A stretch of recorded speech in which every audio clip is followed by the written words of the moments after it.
Hi, Chris. Thank you so much for joining us on Speak Like a Leader, Not a Boss. It's such an absolute pleasure to talk to you. I am so excited about this conversation. So thank you so much for joining us. Yeah, likewise. Thanks for having me. Excited to finally talk to you.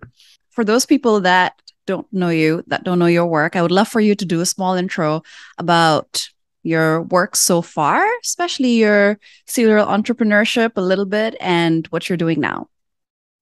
Sure. So my name is Chris Piper. I'm the CMO of Scribe Media. Scribe is a professional publishing company that helps entrepreneurs and executives write, publish, and market their book.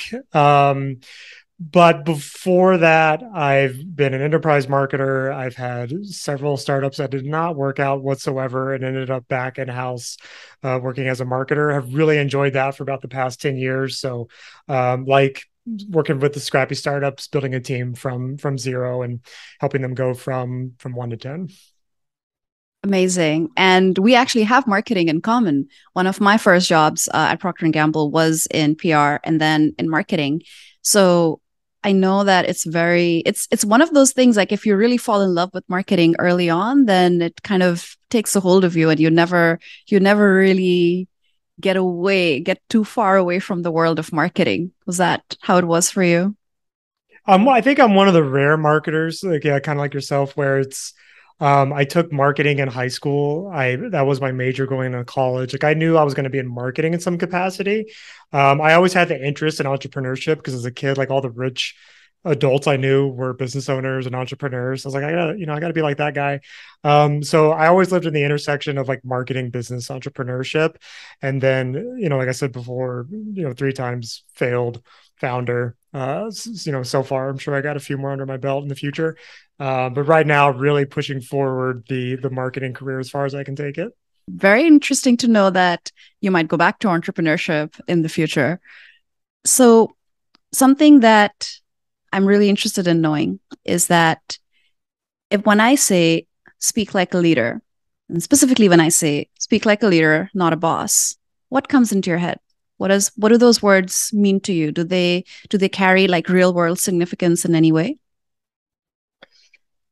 It does, and it's a topic that has been a major focus of mine for the past 5 years or so. Where I came into I can tell you about a moment where I remember like I was just joining the company and I was talking to our CEO and one of the co-founders.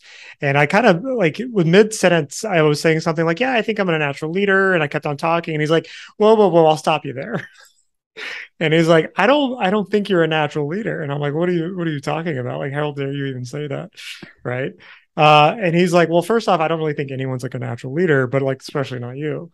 And so like, I'm like, like he like didn't say that, of course, but that's kind of what he intended, what he, was saying more or less. But he was going on saying, he's like, I think you're a good manager. You can manage people, you can manage projects, you can get stuff done. But in terms of being a leader, like you don't even know what a leader is. And like he was being like very direct and very honest, right? So it hurt my feelings, but he was being true. Which like in a way that is being a leader, is like telling someone what is honest about them and not telling them what they need to hear or things to pacify them.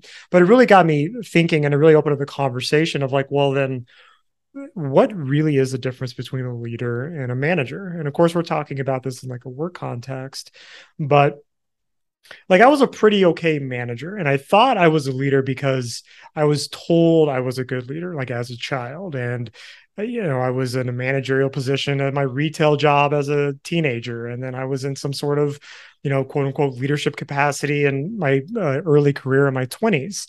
But I mean, just because you have a manager title doesn't mean you're a leader. Just because you're a CMO or a C-suite executive does not mean you're a leader. Just because someone puts you in a role where you're in charge of other people does not make you a leader.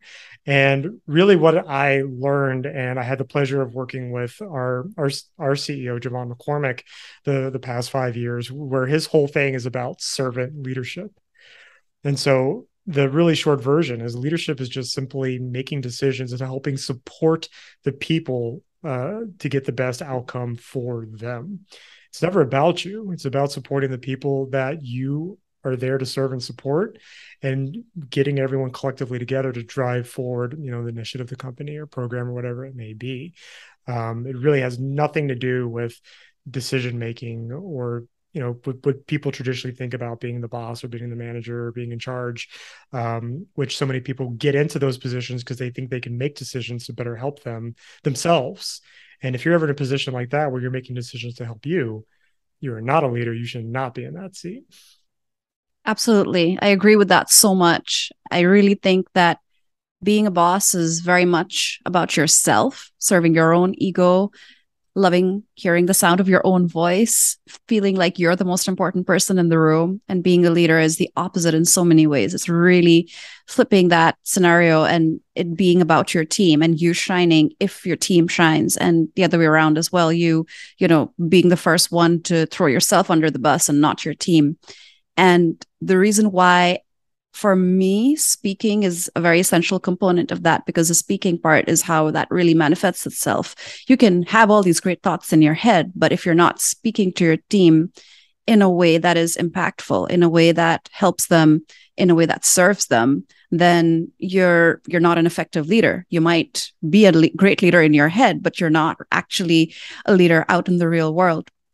And I love that you shared how you always wanted to be a great leader and you always thought that. And that I really identify with that, because when I was younger, and I've always been a people person, I've always loved being around people.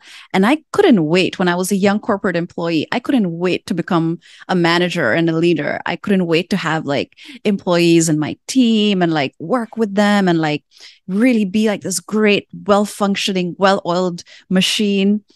And when I became an entrepreneur, that was my first time leading a team, and I did a terrible job. I think I might have been a good manager. Like you said, we met every deadline. We made clients happy. We were working till like 1 a.m. or 2 a.m. to get things done and to get things polished. But my team was so unhappy. And it took me a long time to realize, way too long, to realize that I am responsible for the happiness of my team. And we can be the best, most productive team in that way. But if people don't actually want to work, or if they're just begrudging me or the work, it's just never going to work out in the long term. So it was definitely a lesson I learned the hard way as well. I'm really interested in knowing, when you speak to your team, when you speak to senior management, is there a specific leadership persona that you've worked on crafting? Or do you feel that you become a slightly different Chris when you're talking as a leader? Honestly, no. I cringe at the idea of like sitting down and like crafting a persona for me to adopt in a moment, right? Like like when you're talking about building a personal brand, or you're having to be a different person entering a room, I want to design a life and work at a company where I can just be me and all of me 24/7. And that means with my team, or with the executive team, or with my family. It's more or less not 100% the same Chris, but 90% the same Chris, right? But that's not to say I don't read the room and I go in with a certain mindset and purpose in mind. But I think regardless of if I am going to the rest of the executive team to ask for more budget, or if we're having quarterly planning with the marketing team and we're having a creative discussion, or if I'm having a family meeting with my wife and my daughter, I think anything that I need to say, anything I need to do, anything I need to deliver, you just have to go back to clarity is kindness, where you have to be really clear with your expectations, your needs, your wants, your desires for either the outcome you want in the meeting, or if you're delivering bad news, don't bury the lead. You got to come out and say it, whatever it is. But sometimes that is at the like peril of being called an asshole, or you're being too direct or too brash, which I've been called worse before, though that can happen. But I'd rather be direct than rather be misunderstood. So my persona is just being me. And, I wouldn't say I'm 10 tenths me 24/7, but if I am having to pull back or change or adopt a different attitude or behavior as a leader or as a friend or as a peer or as a husband, then something's out of alignment and I'm hiding my authentic self. And that just doesn't feel authentic or resonate with me. And how could I be like a really good leader if I'm not fully showing up for the people I need to show up for? It's very cool and very interesting for me to hear that. And I think this is one of the reasons why I really wanted to talk to you, because we have these different ideas of building public presence or building a public persona for leadership. And it's very interesting that you link the idea of being yourself to being authentic. For me, I would say, based on my experience, is that you can build a public persona while still being authentic. For me, that's entirely possible. In fact, the opposite simply can't be true. Like you can't, like you said, you can't sit back and like craft a whole persona in a room full of PR and communications people and then go out and project this false persona. People have done it, but you cannot keep up with it. You cannot, at some point or the other, like the game's going to be up. I really don't think that it's that easy to fool people. And I really don't think that the idea behind creating a public persona is to fool people. It's actually to let them access your personality in ways that are easy for them to understand. A simple example is the language that you would use. You said like most of the time you're the same Chris, but I don't think you would use the same language in the boardroom as you would use at home with your children, with your family, with your friends. You change the language. As soon as you're changing the language, you're changing the vocabulary, you are stepping into a slightly different persona, whether you think of it as a different persona or not, because you're occupying a different mind space. You're switching on different neurons. You're in a different space because language then triggers the different kind of environment, and a different kind of environment triggers a different kind of language. It's a very kind of two-way street on that. So do you ever find yourself using different language, different vocabulary when you're talking to your team, even at work? I would actually be curious to know. Even at this, the context is the same. It's work, but when you talk to your team versus when you talk to senior management, do you ever find yourself using different vocabulary, different words? Truthfully, no. And might be very unique. I swear to God, absolutely no. But Scribe is very unique in this way, where our culture allows us, and I would say even allows us, our culture encourages us. And it's actually part of our, basically, when you sign the agreement to work with Scribe as an employee, you are essentially abiding by our culture Bible. We have, oh gosh, I think 13 values in our culture Bible. We just renewed it recently. So I think it's 13 values. Those values mean that your whole self shows up. You have to basically bring your whole self to work. And so we do not have this public persona, or I'm sorry, this professional persona that I have to have in the boardroom. And yes, sir, Mr. CEO, no, sir, et cetera, et cetera. We are very casual. We are very open. We are very honest. We are very vulnerable. I have told my CEO to fuck off and vice versa. I don't know if I'm allowed to curse on this podcast. I apologize.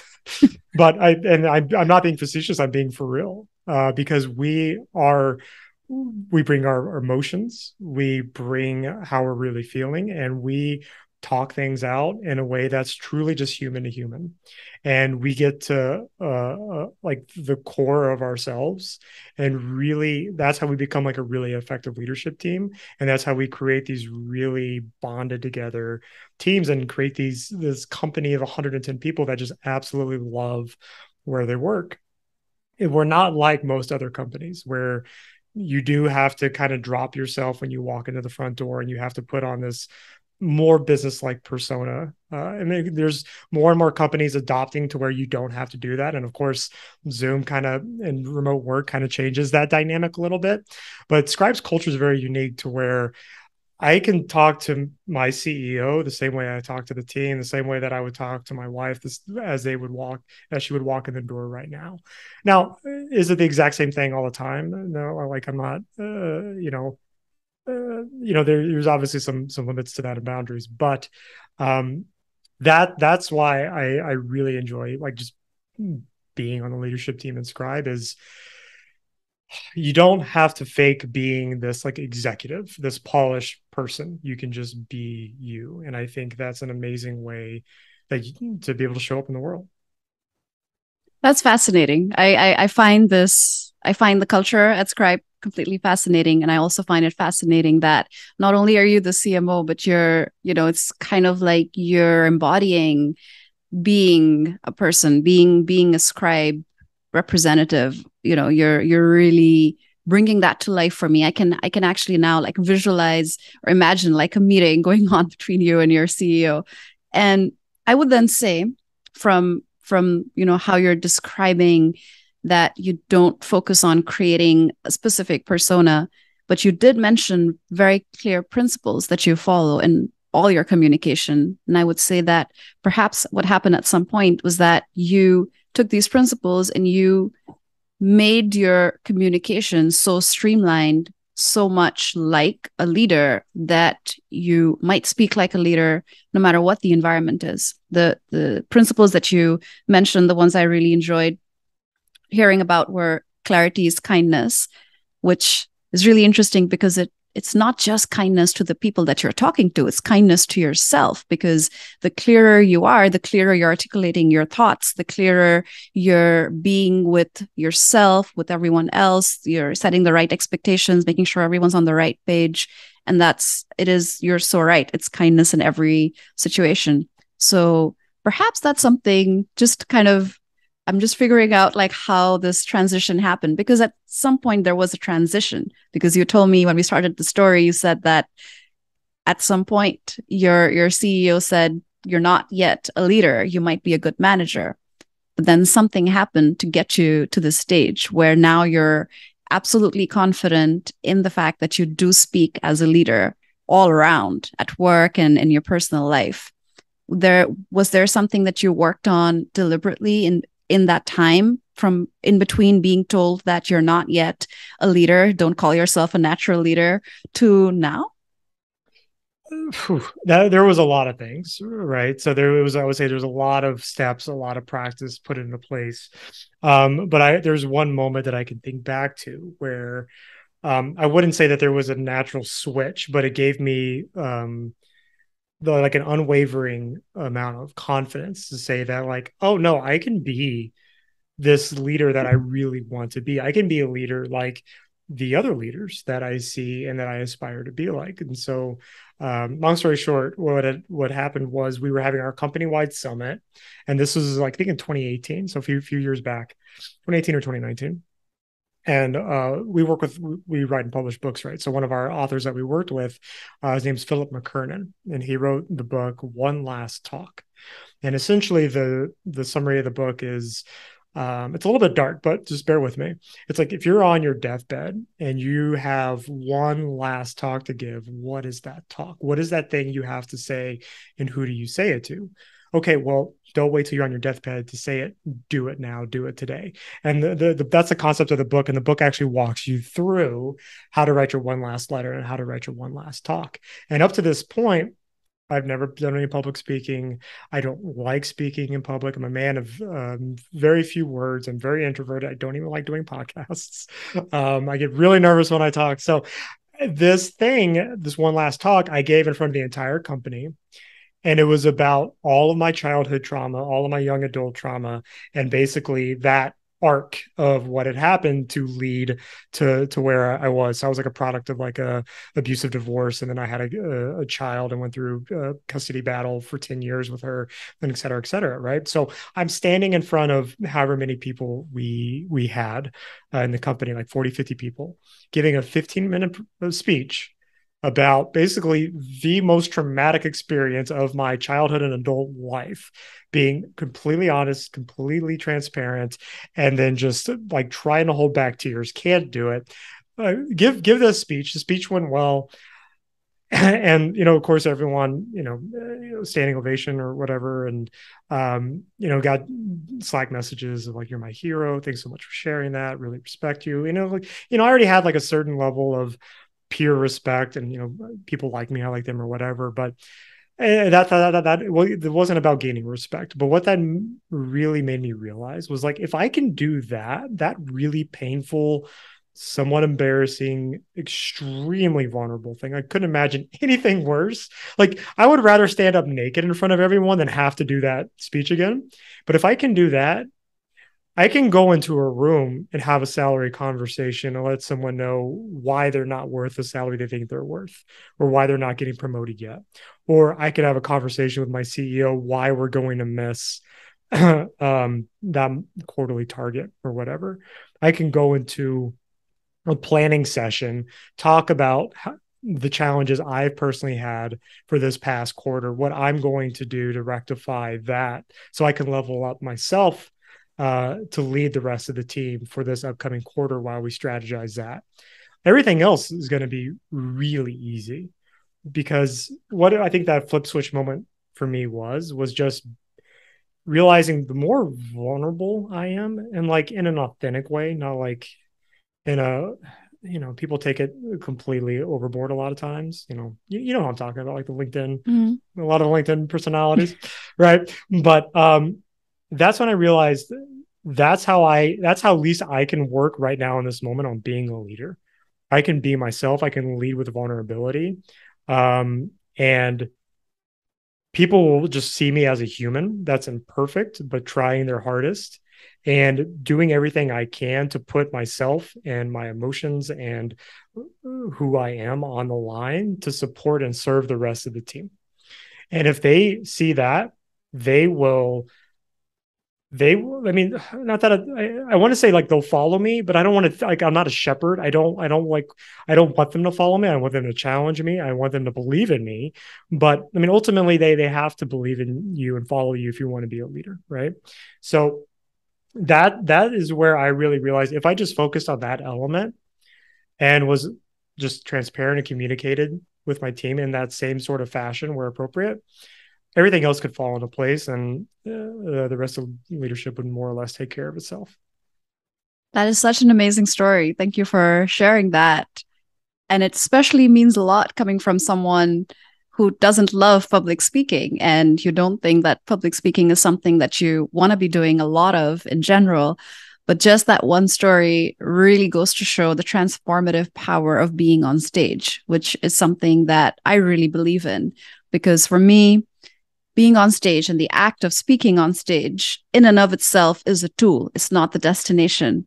And you just showed me how you used it as a tool to realize so many things about yourself, how you can be a leader who is authentic and vulnerable and find power in that, not treat it as a weakness, how you can go on stage with like 100% of yourself and share a vulnerable story that makes you go to all kinds of places that touches you in so many ways, and walk away from that experience a changed person, a more powerful person, a more impactful person.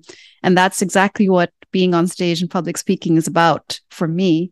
And that's what I always like telling people, that it's really a transformative experience. You're not the same person as you walk off that stage after having delivered your talk. You're no longer the same person that walked onto that stage. And that is really powerful. And I loved how you explained how you actually ended up creating a leadership persona. I know you hate that. By now, I understand that you hate me saying anything about you creating it or crafting it deliberately, but you did that. It happened. It happened naturally, and it's linked to you being you. And I can see that you find anyone who is not authentic and not being themselves absolutely cringeworthy and absolutely not worth your time, perhaps. So it's really empowering to hear that you found a way to be a leader and to be yourself and not have to create like a false persona, and being able to tell that story really empowered you to do that. So it sounds like a great moment. It sounds like a great like before and after story. Yeah, it truly was like a transformative moment, not just for the context in which we're speaking in like just leadership and business, but I mean, it had ripple effects into my family, and then obviously my internal growth. And just doing that exercise, that one last talk, is like doing 10 years of therapy in one talk in a lot of ways. So I forgot where I was going with this. You're gonna have to edit this part out. That's fine. I had something good after this, but I completely lost it. I really identify with this. I really resonate with you telling a painful story on stage, because that's exactly what I did for my first TEDx talk. And it was really a transformative process for me as well. I was telling the story of how I changed my life, how I turned my life around, and how I kind of stumbled through a lot of dark moments and became the person that I now think I am proud to be. But I wasn't always like that. And how I broke away from all the beliefs that I held about myself and the world. And just sitting down and writing that story helped me process so much about that time, because I had a very distinct, like clear time where I had what I fondly call my quarter life crisis, where I definitely had a before and after, and it was like 1 year of intense dramatic changes that I made in my life, where I literally quit the life I had before in all kinds of ways. So I had never really sat down and reflected on that period. It was just something that happened in my life. And I would tell that story in different ways to different people. And I knew that that was one of my origin stories in a way. And I wanted to tell it to more people, just thinking that maybe people could relate to it. I just wasn't really sure, but I wanted to tell that story. And just the act of sitting down and writing it, and then getting up on that stage and talking to people about it was incredible. It was, I think that I finally was able to do justice to all those brain processes that went on. And I was finally able to look at them from a distance, because I got about a good 10 years in the middle, where so I could really reflect back on that time, and I could tell that story in a way that I hoped would relate to people without it just being all about me. So I can absolutely relate. And it was a painful process. And now I have people who watch that talk and they tell me, I could actually see you get lighter, like you visibly got lighter as you talked on stage. And I had people coming up to me after the talk who were in the audience, and they said, we felt vulnerable for you.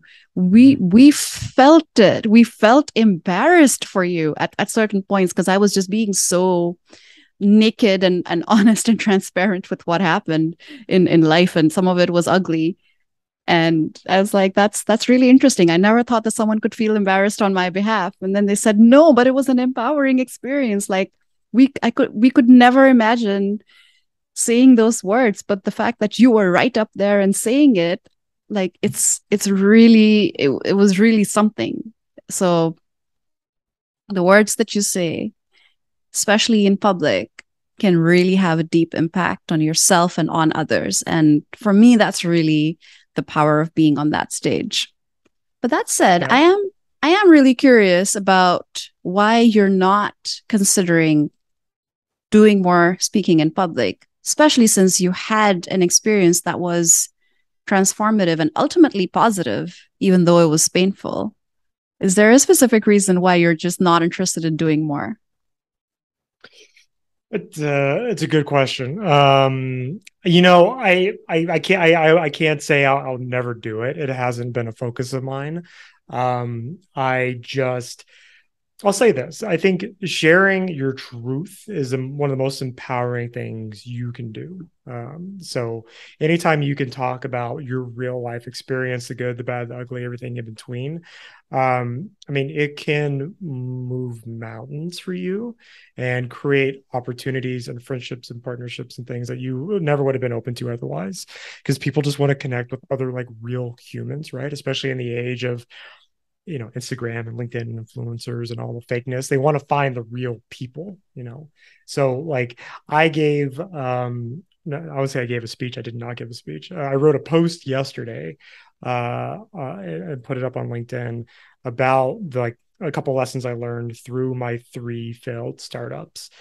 Literally just woke up that day, I was reflecting on something, and I'm like, oh, this could be my good daily post, right? And so I just vomited out a draft, pressed publish, left the house for a couple hours, and came back to, I don't know, 100,000 something impressions, 300 something likes, a bunch of shares, stuff like that. And it's probably one of my top 5 performing posts. And I was like, oh, well, duh, being vulnerable, talking about failure is such a human thing that no one wants to talk about. Of course, this is going to perform well because it's contrarian to all the bullshit success stories that are on, social media largely. Like, people want to see, I would say, people want to see other people fail. That's not true. Most people want to see other people succeed, but they want to see the path and the grit and the dirt that it took to get there. So back to your question of like, well, why aren't you speaking yet? If I think there is a story for me that I would be interested in at least exploring and telling, where if it talks about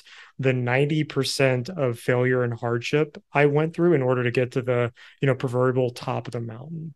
I don't want to talk about marketing hacks. I don't want to talk about the millions of dollars I've helped generate for companies. I don't want to talk about Chris's top 10 hot takes for 2022 marketing strategies. Like, that's a bore fest. But if I can talk about something that'll help alleviate someone else's pain, if it can help other people avoid the pitfalls that they might be going through their career or their lives or whatever, sign me up for that. Let me know how I can say something that would help other people.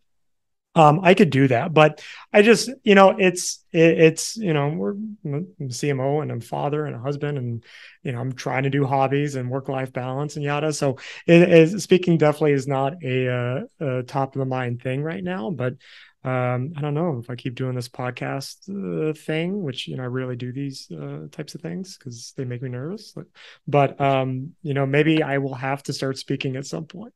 We'll see. It's a very interesting point that you bring up, that when we post on LinkedIn or any social platform, you are speaking in public, you're just speaking online.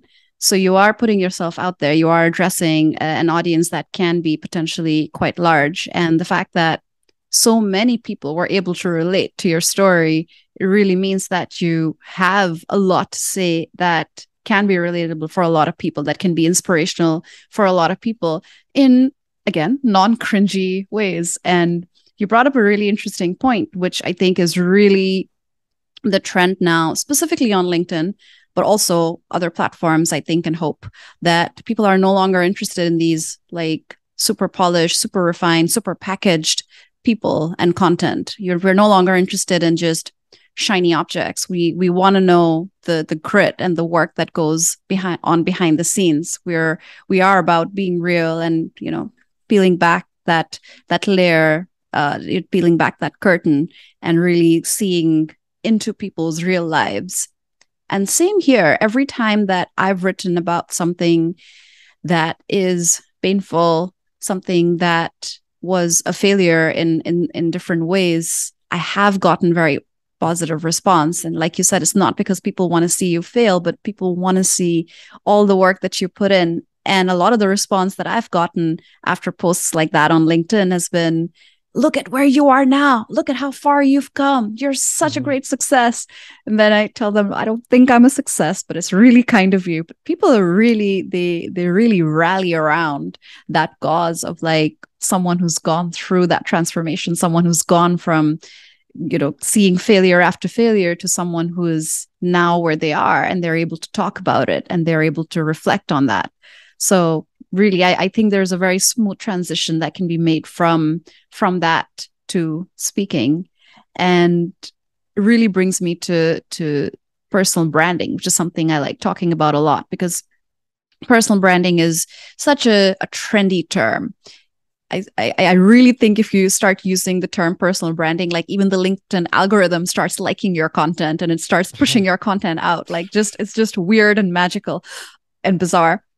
So personal branding is a term that a lot of people are using, and they're using it exclusively in the online context, which is mind-boggling for me. Like, how did digital content creation take over this term personal branding, when personal branding is literally creating your personal brand in an all-round way, whether it's online or offline, whether it's to like one-on-one or whether it's one-to-many, to talking to a larger audience.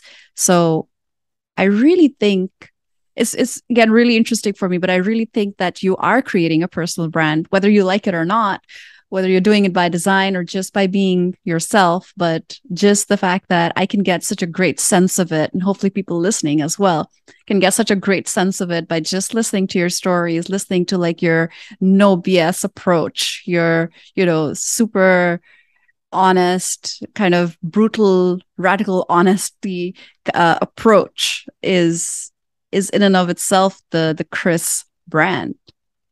Do you get feedback on the way that you lead and the way that you talk? I think you mentioned it a little while ago, and I was curious about that when you said that people have called you out for being too direct or too harsh.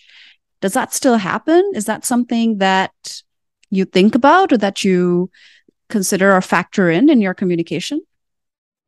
Yeah, of course. So it's, I think there's a fine line between how can you show up in the world, be the personal brand that you want, right?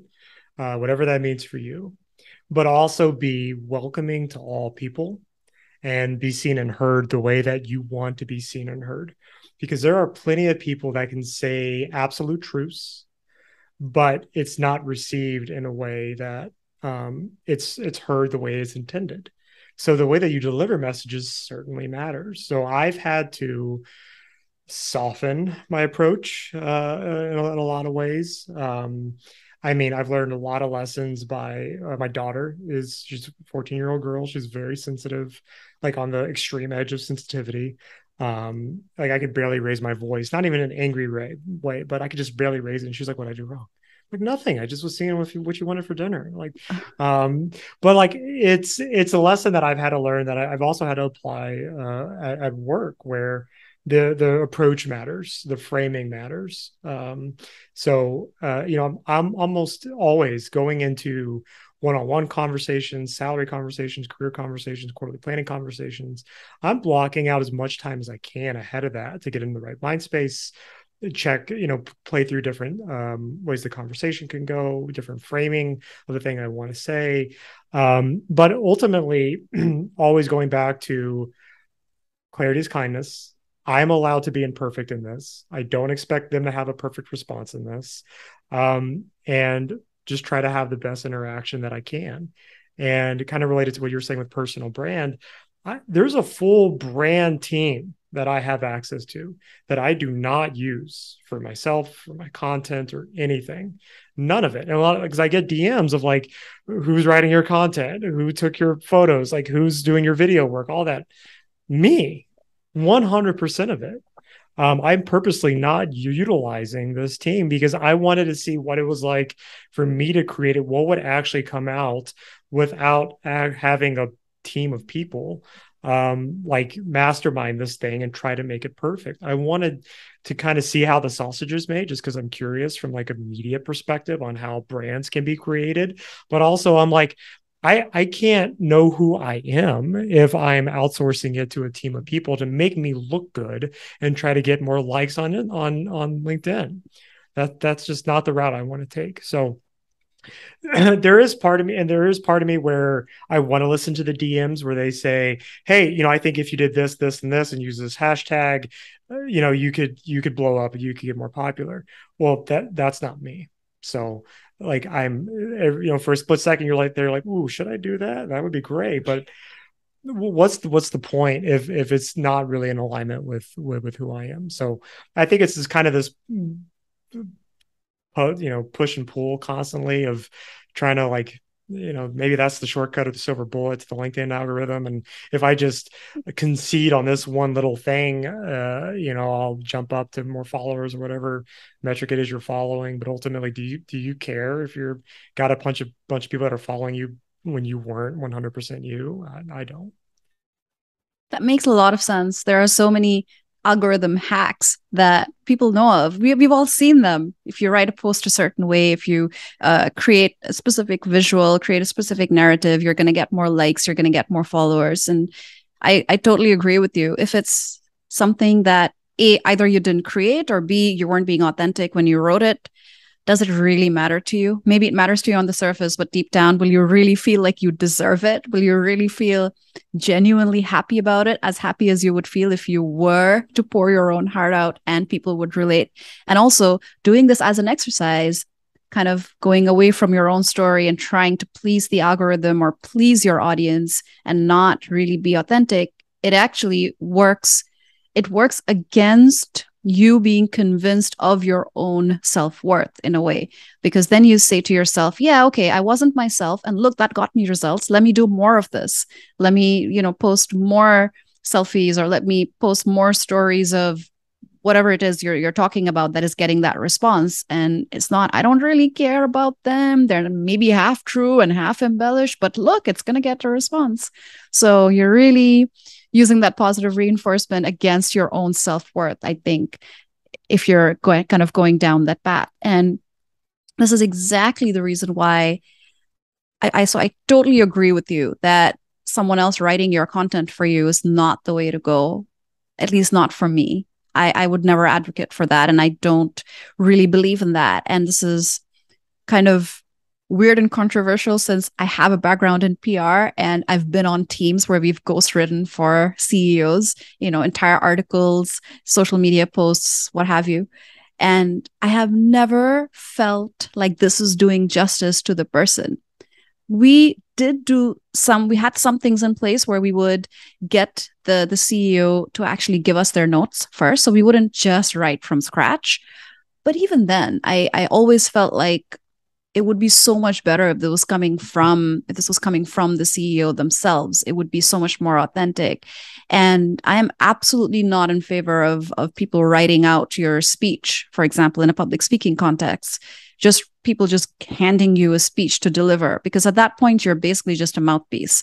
You're just a newscaster, and that's great. I mean, all respect to newscasters, but that is their profession. And when someone's reading out the news to you, they didn't write it.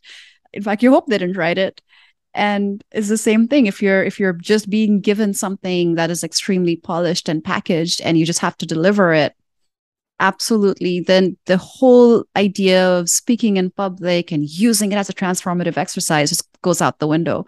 You're no longer using it as a tool. You're using it as a destination. You're just trying to create something that doesn't actually exist in the real world through this exercise. And I really think it will fall apart at some point. So I really agree with that, like being authentic. And I love that you have access to this entire branding team and you don't use it, and you prefer to create your own brand. I hope it is scalable. I hope it is something that you're able to do, because it does involve an investment of time and effort, especially like you said, you have so many other responsibilities. So I do really respect that, you are taking the time to personally build this brand. But yeah, I really hope that it is scalable in the long term. Yeah, I think, I'm really late to the game. I started, quote unquote, building my personal brand, at least digital content wise, 3-4 months ago. So I was vehemently against it. I did not care for it. I did not want to be in the spotlight. Had to do a bunch of mental gymnastics to get over all of that, and then just start posting. And then one of the best things I've done so far, bar none, is just start posting on not every day, but pretty close. I'm probably like 90% disciplined in that area. But it's getting to the point where it's like, yeah, I really should hire a VA to help doing some of those scheduling and automations and responding to the plethora of DMs and pulling out the ones that are not just pitch slaps and are actually real questions, and get those in front of me so I can do a good response to them. That sort of thing I'm on the path for. And then not to say I won't use the brand team at some point to help, maybe refine it. I think that would be okay. Let's take the edge off, because I'm sure I am missing some audience that I should be reaching with my content by the way that I write things. But for now it's working really well, and we'll see where it goes. But I think for most people, having a personal brand online, offline, having that be one cohesive thing and just being your whole self in that is one of the best things you can do, not just for yourself and understanding who authentically you are, but for every person that you interact and are involved with throughout your life, personally or professionally. If you do it right, you can't hide, and you'll attract the right people to you, which means you'll attract the right opportunities and the right partners. And I think beyond anything, we need more authentic people in our lives, more authentic community, and more transparent communication so that, we all can ultimately get what we want out of life. Putting yourself out there is such a great way of putting it. And I 100% agree with that. And this is the reason why I started speaking in public. For me, it was the equivalent of making online posts. And it started at a time when we didn't have, well, I'm sure maybe LinkedIn existed, but I wasn't on LinkedIn. I wasn't on the other platforms. I know Instagram and TikTok definitely didn't exist. And I was always a fan of the same concept. Put yourself out there because it helps clear the brain pipes. It helps you really understand what parts of your story resonate with other people. It helps you build your story in meaningful ways, or build different stories in meaningful ways. And it just gives you so much more confidence in what you're saying. Just knowing that there are some people out there, even if it's just one, and usually it's more than one, that resonate with what you're saying, that want to listen to what you're saying. It sounds like an exercise in kind of, self-glorification, but it's not. It's legitimizing. It's honestly legitimizing, and you need that. I know I needed it as, a young girl with very low self-esteem growing up. I never felt like I had anything important to say for a very long time. I never felt like people would listen to me. But at the same time, I had this nagging urge at the back of my head saying, like, I still want to say things. I still want to tell people what I'm thinking or what I'm feeling. And I didn't know why. I didn't know why I wanted to do it. Maybe it was growing up as an only child and being super lonely for a lot of my time. But I always had this urge to tell people, but at the same time, this crippling conviction that no one will actually want to hear what I have to say. And I made myself get over it by seeking every opportunity to be on stage. And, from the time when I was maybe 21, 22, actually even before that, because one of the first jobs I had at university was being in radio. So I was a radio DJ where I had to just kind of pour my heart out on like radio shows live for an audience I couldn't even see.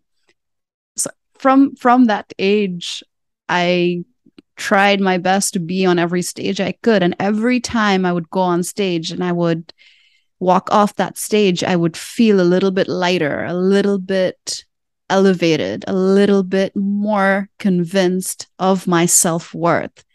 And I really think that if I hadn't sought those opportunities, I really wouldn't be here telling you my story or being able to talk to you in this way, projecting what I hope is confidence, because I wouldn't have that confidence. I wouldn't have that kind of internal legitimized monologue that, yeah, I told my story to different people on different stages and they listened and I got positive feedback. And I really think it's very similar for an online platform. When you get that positive feedback, when you feel like people are listening, no one likes talking into a void. So really having that audience and then being able to interact with them is really priceless. And if all those conversations start because you decided to write your story or to tell your story, then that is, for me, really very invaluable. It truly is. Like, and I mean, you've learned this by doing it, right? But you choose to do the hard things. You decide to be brave. You build confidence through doing those things. Like all the dominoes start to fall after that, and just, I mean, everything else becomes easier, and everything just starts to click.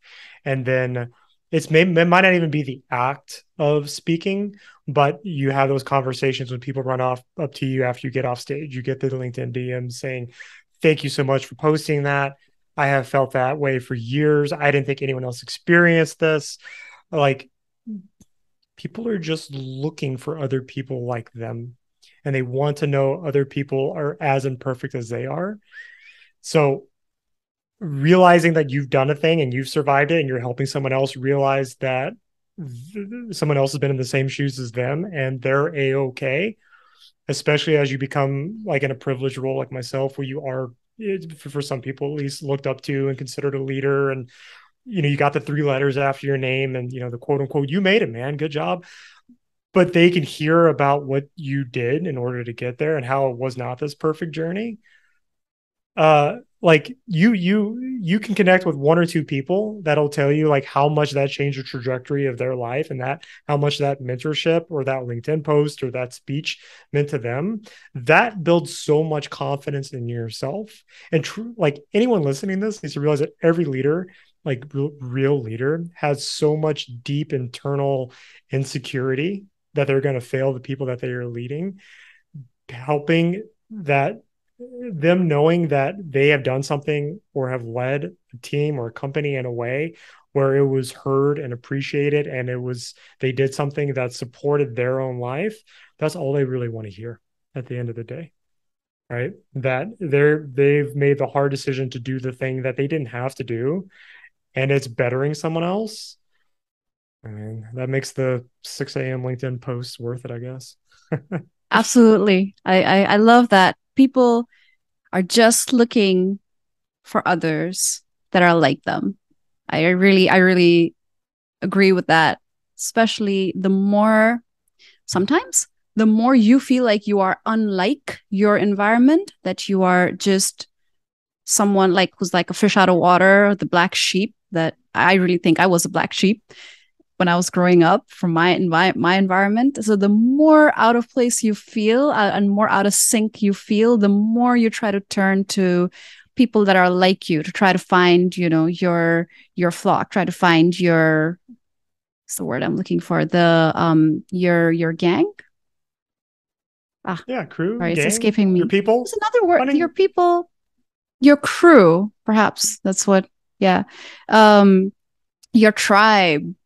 That's the on trend term now, I think. Right? Find your tribe. Yeah, find your tribe. So the more I really think the more out of sync you feel with the environment that you're in, the more effort you're going to make to try to find your tribe, whether it's online or offline. And I've definitely found a lot of my tribe online, like a lot of other people. So really being able to find people that are like you, and you do that by looking at what they're communicating and what they're expressing. And that's really where the power of expression, self-expression, and putting yourself out there comes in. So great note to end our podcast.